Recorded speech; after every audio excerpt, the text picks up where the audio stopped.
Hace algunas semanas nos levantamos con una terrible noticia, símbolo de no solo una generación, sino que la de todos los niños durante medio siglo. A sus 95 años, el gran Stan Lee nos había dejado para siempre. Y más doloroso todavía sabiendo que por nuestros días su legado brilla más que nunca. Escritores existieron muchos, pero la influencia de Stan es universal. Y hablando desde el fondo de mi corazón, aunque ni siquiera lo conocía en persona, como la mayoría de nosotros, puedo jurar que cuando me enteré de esto, me amargó el día. Pero hoy, y desde mi humilde espacio, querido maestro, a nuestra manera vamos a agradecerte todo lo que nos diste. Cada historia y cada personaje. Por eso, bienvenidos a todos a Genios Stan Lee.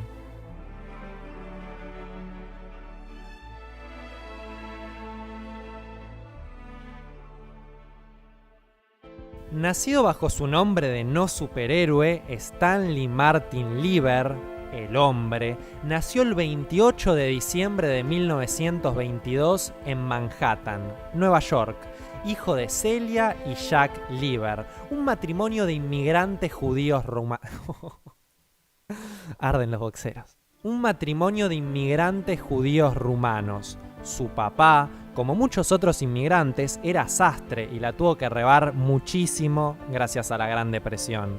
Además, Stan tenía un hermano menor llamado Larry Lieber. Durante su juventud estudió en el Instituto DeWitt Clinton del Bronx y mientras hacía alguna que otra changa de acá para allá, a finales de 1940, poco después de concluir la escuela secundaria, consiguió un trabajo de ayudante en la editorial Timely Comics. ¿No te suena? Bueno, porque hoy están por estrenar una peli bastante pochoclera, lo que algunos la conocen como Avengers 4. Y sí, actualmente se la conoce como Marvel Comics. Por aquellos años era propiedad de Martin Goodman. A los 20 años, Stan presentaría su primer relato, de 2 páginas y protagonizado por el Capitán América. Su objetivo entonces era convertirse en un escritor a la altura de sus admirados Robert Louis Stevenson, Arthur Conan Doyle o el mismísimo Edgar Rice Burroughs. ¿Te imaginás si Stan en realidad hubiera sido novelista? Por esta razón reservó su nombre para un supuesto futuro libro y firmó este primer trabajo con el seudónimo Stan Lee, que años después cambiaría por su nombre oficial, adoptando el seudónimo por el que ya era universalmente conocido.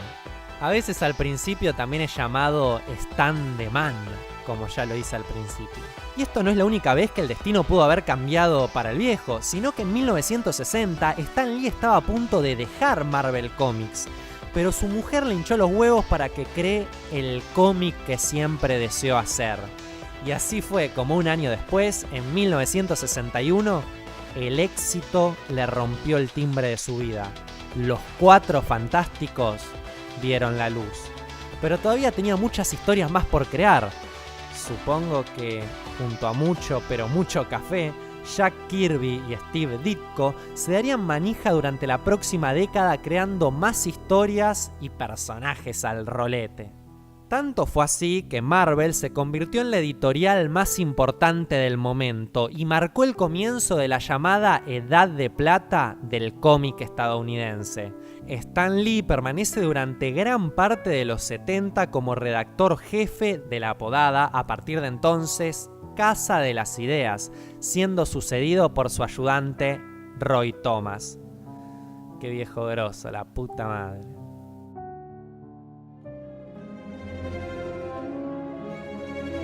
Voy a profundizar un poco más justamente en la parte de, durante la próxima década, creando historias y personajes al rolete. Entre sus creaciones se encuentran algunos de los íconos más grandes de la cultura pop y universal, tales como nuestro buen vecino Spider-Man, los X-Men, Iron Man, Thor, el Doctor Strange, Daredevil, los 4 Fantásticos, el increíble Hulk, los Vengadores, Pantera Negra, Silver Surfer y Nick Fury. O la concha de tu hermana. Además, muchos desconocen que Stan también se anduvo paseando por el mundo del manga con su legendario Hero Man.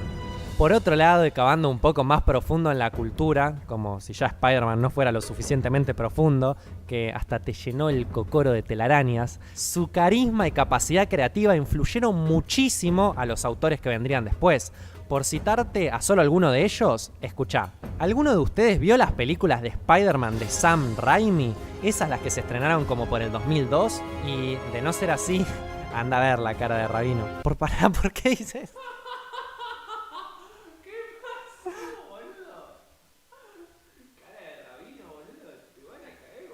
No, bacho, estoy mal de la cabeza. Decía Rabanito, boludo. Estoy malo, boludo. Estoy mal, boludo. Y de no ser... Ay, ahora no lo puedo decir así. Y de no ser así, anda a ver la cara de Rabanito. Me acuerdo, me siento como el monitor fantasma en este momento. ¿Viste que lo que le dice a los seguidores? Muy buena, fantasma o algo así, no sé qué le dice.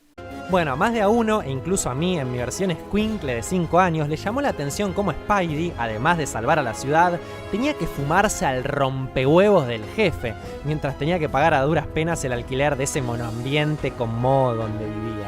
El men tenía agilidad, poderes, pero por sobre las dos, muchos problemas.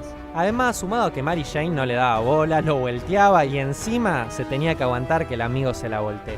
¿Te dio pena? Bueno, eso antes de Stan Lee no existía, y me refiero a la humanización de los personajes, más allá de su identidad superheroica.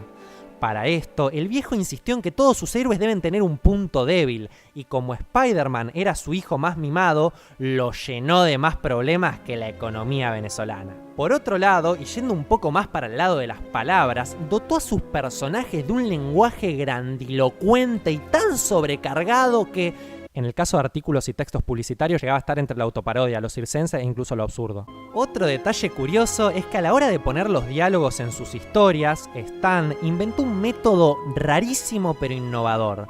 Primero, le daba una gran libertad de movimientos a sus dibujantes, por el medio del llamado método Marvel. Lee hacía una sinopsis que más o menos te da una idea de cómo venía la onda. Después se la pasaba al dibujante, y una vez que los dibujos estaban listos, el men escribía los diálogos basándose en el dibujo final. Imagínate el quilombo que se hacía si alguien intentaba separar qué parte era de Lee y qué parte del dibujante, y qué parte era del guionista.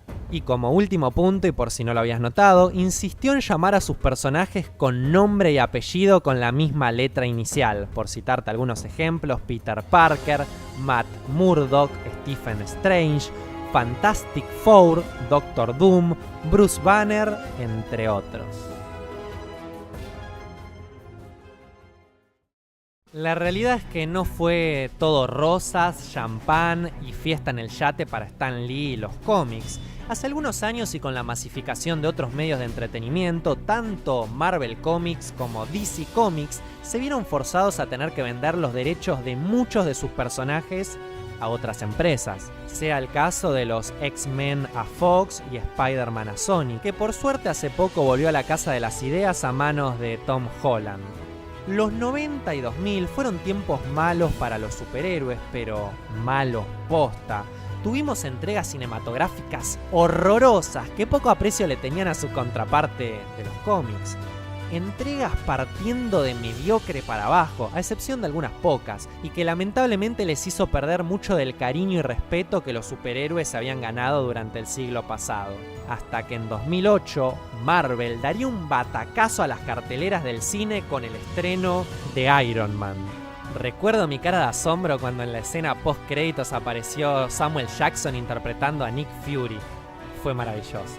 El caso es que desde aquel entonces tuvimos una bocha de entregas dentro de ese universo compartido. Iron Man, Hulk, Thor, Capitán América, los Guardianes de la Galaxia, Ant-Man, Black Panther y muchísimos más, que a la fecha de la redacción de este guión nos tienen en vilo de lo que será la culminación de todas estas historias en Avengers Endgame.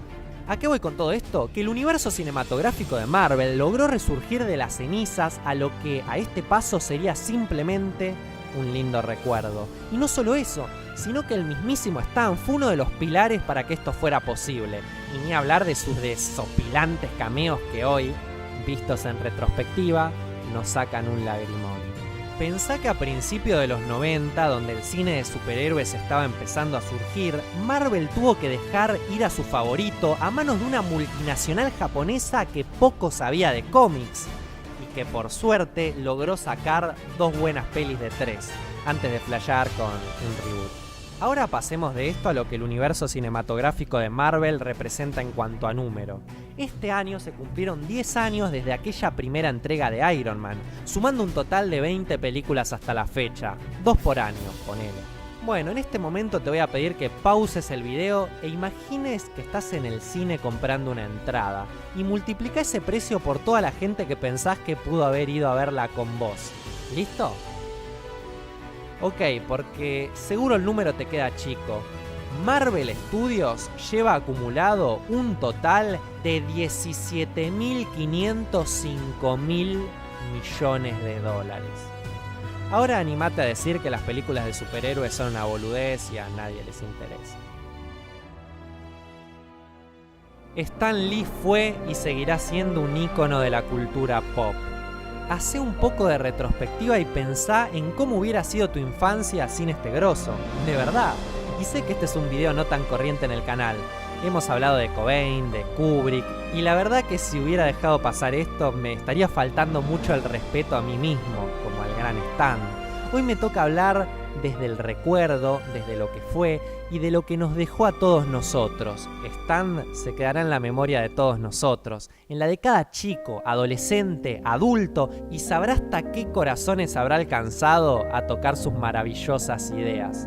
Y no podemos negar que a todos nos gustaría tener superpoderes, porque en el fondo a todos nos gustaría más de lo que podemos hacer, y eso se lo debemos a él. Con sus aciertos y desaciertos, todos somos humanos y alguna vez nos equivocamos. Y la obra de Stan es el vivo reflejo de eso. Incluso él llegó a dejarlo claro en una de sus frases. Si Aquiles no tuviese su talón, posiblemente no lo conocerías. Nuestro más grande superpoder es ser seres humanos y de que tenemos la posibilidad de cambiar las cosas, hacer el bien, porque al final de la historia no importa qué tan poderoso sea el villano o la adversidad, la humanidad siempre triunfó, siempre fue más poderosa que cualquier otra cosa y como todos sabemos, un gran poder conlleva una gran responsabilidad. Excelsior, gran hombre.